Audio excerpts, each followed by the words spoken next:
नमस्कार श्रोताओं, morning market brief में आपका स्वागत है। यह पॉडकास्ट एआई द्वारा संचालित है। मैं राहुल हूं। और मैं अनन्या हूं। आज की तारीख है 3 फरवरी 2026। चलिए शुरू करते हैं। आज दलाल स्ट्रीट पर एक ऐतिहासिक शुरुआत होने वाली है। इंडियन स्टॉक मार्केट के लिए आज का दिन बहुत बड़ा साबित हो सकता है। निफ्टी से मिलने वाले संकेत अविश्वसनीय हैं, जो लगभग 800 से 945 पॉइंट्स का प्रीमियम दिखा रहे हैं। इसका मतलब है कि निफ्टी 50 आज 26,000 के स्तर को पार करके एक मैसिव गैप अप ओपनिंग दे सकता है। कल निफ्टी 50 लगभग 25,088 पर बंद हुआ था, लेकिन इंडियाज ट्रेड डील की खबर ने पूरे मार्केट का सेंटिमेंट बदल दिया है।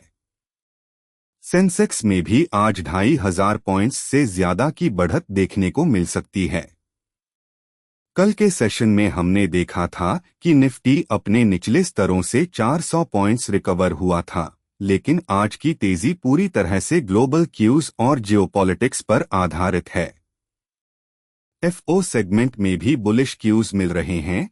हालांकि एफआईआईज पिछले कुछ समय से नेट सेलर्स रहे हैं, पर आज के ट्रेड डील के बाद उम्मीद है कि फॉरेन कैपिटल की जबरदस्त वापसी होगी।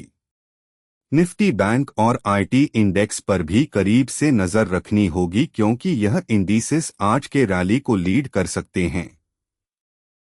राहुल, इंटरनेशनल मार्केट्स में भी काफी हलचल है। यूएस प्रेसिडेंट डोनाल्ड ट्रंप द्वारा इंडिया के साथ ट्रेड डील की घोषणा के बाद ग्लोबल मार्केट्स में जबरदस्त उत्साह है।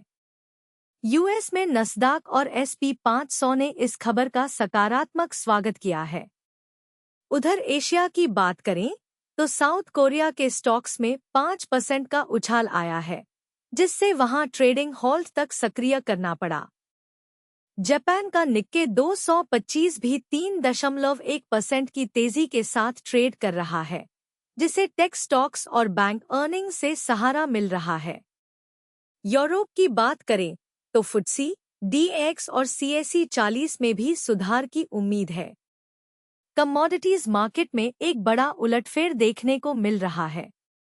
गोल्ड और सिल्वर की कीमतों में भारी गिरावट के बाद अब थोड़ी स्थिरता आई है। सिल्वर मार्केट अब एक मेम ट्रेडिंग एसेट की तरह व्यवहार कर रहा है, जिसने 2026 के गेम स्टॉप की याद दिला दी है। इसके अलावा यूएस डॉलर इंडेक्स में मजबूती आई है, लेकिन इंडिया के साथ हुई डील के कारण आईएनआर यानी इंडियन रुपी को भी काफी सपोर्ट मिलने की उम्मीद है। बिल्कुल अनन्या, और इस ट्रेड डील का सबसे बड़ा असर भारतीय कॉरपोरेट सेक्टर्स पर पड़ने वाला है। आज निफ्टी 50 की कई कंपनियों में हैवी वॉल्यूम देखने को मिलेगा। सबसे ज्यादा फोकस टेक्सटाइल्स और सी फूड सेक्टर्स पर है। यूएस ने भारतीय सामानों पर टैरिफ्स को 50% से घटाकर सीधे 18% कर दिया है। इससे गोकुलदास एक्सपोर्ट्स, वेल्सपन लिविंग और अन्य टेक्सटाइल स्टॉक्स के लिए यूएस मार्केट में कम्पेटिटिवनेस बहुत बढ़ जाएगी। सी फूड सेक्टर में अवंती फीड्स और एपेक्स फ्रोजन फूड्स जैसे स्टॉक्स आज फोकस में रहेंगे, क्योंकि श्रिम्प एक्सपोर्ट्स पर अब कम ड्यूटी लगेगी। आईटी सेक्टर की दिग्गज कंपनियां जैसे टीसीएस, इन्फोसिस और एचसीएल टेक भी रडार पर रहेंगी, क्योंकि यूएस के साथ बेहतर व्यापारिक रिश्तों का मतलब है बेहतर डील पाइपलाइन। इसके अलावा रिलायंस इंडस्ट्रीज पर भी नजर रहेगी, क्योंकि रशिया से ऑयल न खरीदने की शर्त का असर रिफाइनरी मार्जिन्स और सोर्सिंग स्ट्रैटेजी पर पड़ सकता है। एक्सपर्ट्स का मानना है कि यह डील इंडियन स्टॉक्स के लिए फॉरेन आउटफ्लोज के दौर को खत्म कर सकती है और एक नया बुल रन शुरू कर सकती है। इंटरनेशनल बिजनेस जगत में भी कुछ बड़ी खबरें हैं। साउथ कोरिया की सैमसंग और एसके हाइनेक्स अब एआई बूम के कारण मार्केट कैप के मामले में चाइनीज इंटरनेट जायंट्स को पीछे छोड़ने की तैयारी में है। यह दर्शाता है कि ग्लोबल एआई स्पेंडिंग अब हार्डवेयर और सेमीकंडक्टर जायंट्स की ओर शिफ्ट हो रही है। फार्मा सेक्टर में गोल्डमन सैक्स ने एक रिपोर्ट जारी की है जिसमें कहा गया है कि 2026 ओबेसिटी मार्केट के लिए एक पिवटल ईयर साबित होगा, क्योंकि कई नई ओरल ड्रग्स लॉन्च होने वाली हैं।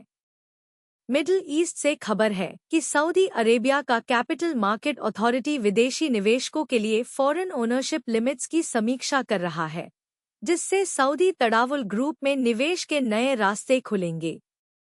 इसके अलावा यूएस में इंडस्ट्रियल स्टॉक्स जैसे कैटरपिलर और बोइंग सोमवार की रैली के लीडर्स रहे हैं। निवेशकों को AI data centre power stocks पर भी नजर रखनी चाहिए, जिनकी अर्निंग्स आज आने वाली हैं और वे मार्केट की दिशा तय कर सकते हैं। इकोनॉमिक्स और जियोपॉलिटिक्स के नजरिए से देखें तो यह अस्ट इंडिया ट्रेड डील एक बड़ी स्ट्रैटेजी का हिस्सा है। प्रेसिडेंट ट्रंप ने स्पष्ट किया है कि इंडिया अब बाय अमेरिकन पॉलिसी को अपनाएगा और बदले में रशिया से ऑयल खरीदना बंद करेगा। यह एक बहुत बड़ा जियोपॉलिटिकल शिफ्ट है जो इंडिया के फिस्कल पॉलिसी और एनर्जी सिक्योरिटी को प्रभावित करेगा।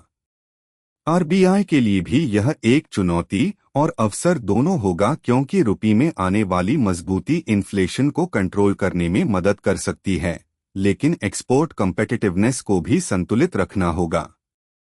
उधर यूएस फेड की बात करें तो नए फेडरल रिजर्व चेयर के नॉमिनेशन को लेकर अटकलें तेज हैं, जिससे ग्लोबल बॉन्ड यील्ड्स और इंटरेस्ट रेट एक्सपेक्टेशंस में वॉलेटिलिटी बनी हुई है। अस्ट इंडिया के बीच रेसिप्रोकल टैरिफ्स का 18% पर आना ग्लोबल ट्रेड वॉर के बीच एक टैरिफ ट्रूस की तरह देखा जा रहा है, जो ग्लोबल सप्लाई चेन्स को स्थिरता प्रदान कर सकता है। आज के सेशन के लिए की टेकअवेज की बात करें तो निवेशकों को इन 3 बातों का ध्यान रखना चाहिए। पहला, आज मार्केट एक मैसिव गैप अप के साथ खुलेगा, इसलिए जल्दबाजी में एफओएमओ यानी फियर ऑफ मिसिंग आउट में आकर खरीदारी न करें, बल्कि डिप्स का इंतजार करें। दूसरा, एक्सपोर्ट ओरिएंटेड सेक्टर्स जैसे टेक्सटाइल्स, आईटी और फार्मा में लंबी अवधि के लिए बेहतरीन अवसर बन रहे हैं। और तीसरा, जियोपॉलिटिकल डेवलपमेंट्स और एनर्जी सोर्सिंग में बदलाव के कारण एनर्जी और ऑयल गैस स्टॉक्स में थोड़े समय के लिए अनसर्टेनिटी रह सकती है। एफआईआईज की नेट बाइंग आज के सेंटिमेंट के लिए सबसे बड़ा ट्रिगर होगी। अगर फॉरेन इन्वेस्टर्स वापस लौटते हैं तो निफ्टी 50 बहुत जल्द अपने नए लाइफ टाइम हाई को टच कर सकता है। आज के अपडेट से यह समाप्त होता है। मुझे उम्मीद है कि आपको उपयोगी जानकारी मिली। कमेंट्स में अपने विचार जोड़ें और ऐसे अपडेट्स के लिए फॉलो करें। यह अनन्या थी। और राहुल, सुनने के लिए धन्यवाद।